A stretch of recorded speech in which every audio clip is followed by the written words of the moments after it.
I deactivate the golems. They all fall apart and just crumble away, right? We wake back up, Grimyal, and, he's pissed, right? David's not actually pissed, but his character is pissed, right? Because, we just killed his, livelihood and his last buddy, and so he's pretty fucking livid, right? And so he's like, I'm gonna square things, with you two once this is all over with, and let's just get back to the miners, and and he's just fucking cursing up a storm, right? It's like, stupid ass motherfucker, fucking brain dead, right? Dwarf shit, right? He's even calling us a few things like fucking like you would a dwarf, like by all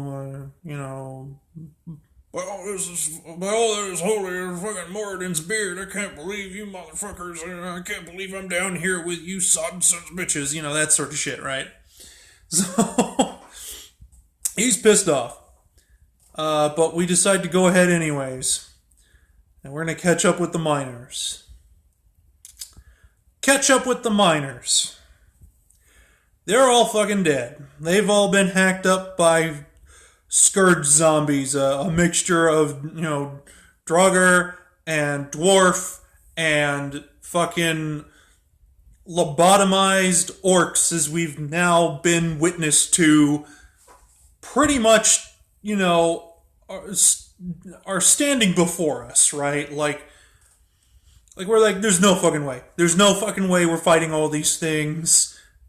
This whole thing is just a botch, right? Like, clearly nobody's alive. There's no way we're going to be hauling any equipment. And, we're not going to wade through all these fuckers to get equipment that, weighs more than we do. We're not going to go looking for no map while fending these things off. This whole thing has just gone fucking sideways.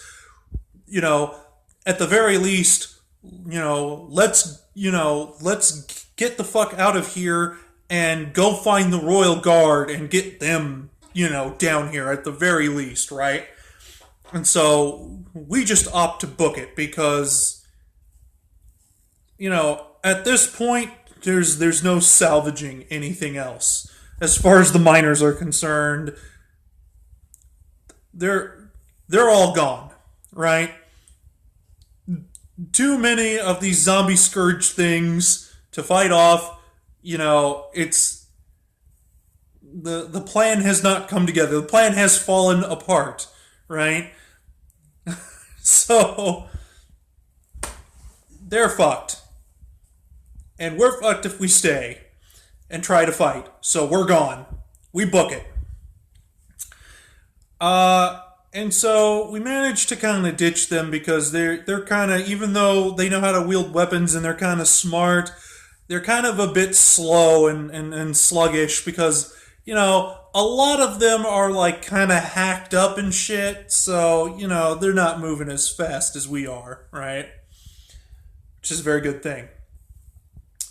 And so we're going to go to the rendezvous point and meet up with the Royal Guard. The only problem is, on our way to the rendezvous point, explosions go off. And unfortunately, that section of the cave we are not fully out of yet. Right? I mean, they went down to the main section of it, but like, their explosives, on the way back up, the way its position is going to take the whole section that we're in down, right? Like structurally speaking, right? I'm slurring my words. It's not good. So the section of the mine starts to cave in, and Duncan's like, "All right, roll a D100."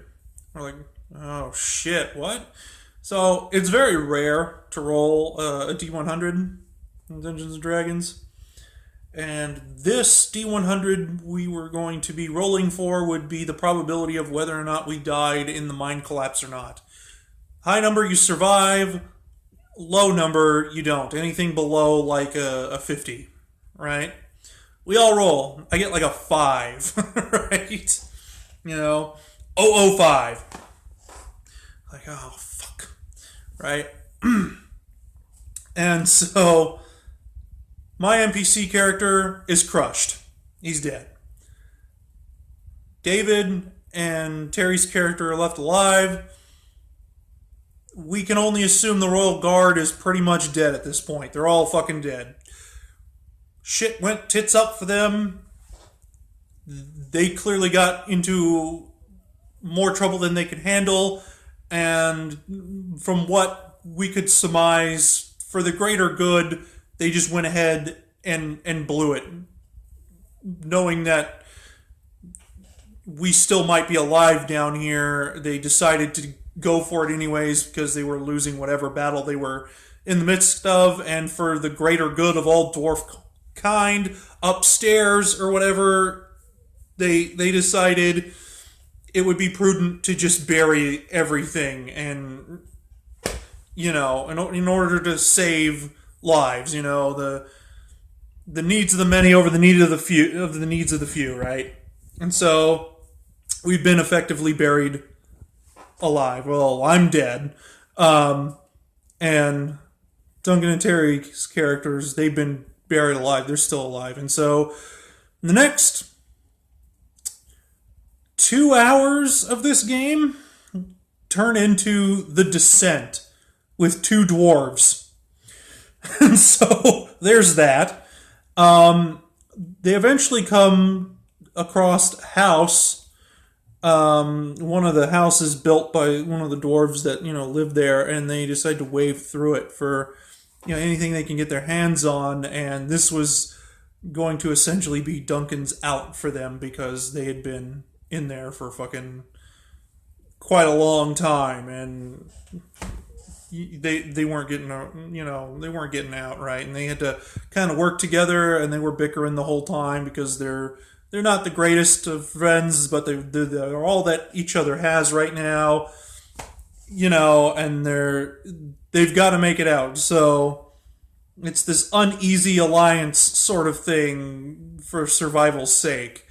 But eventually they find their way to this guy's house, and they find a lot more than they thought they would. This guy was apparently a collector of all kinds of antiques and items and shiny fucking enchanted weaponry and armors and things. And this guy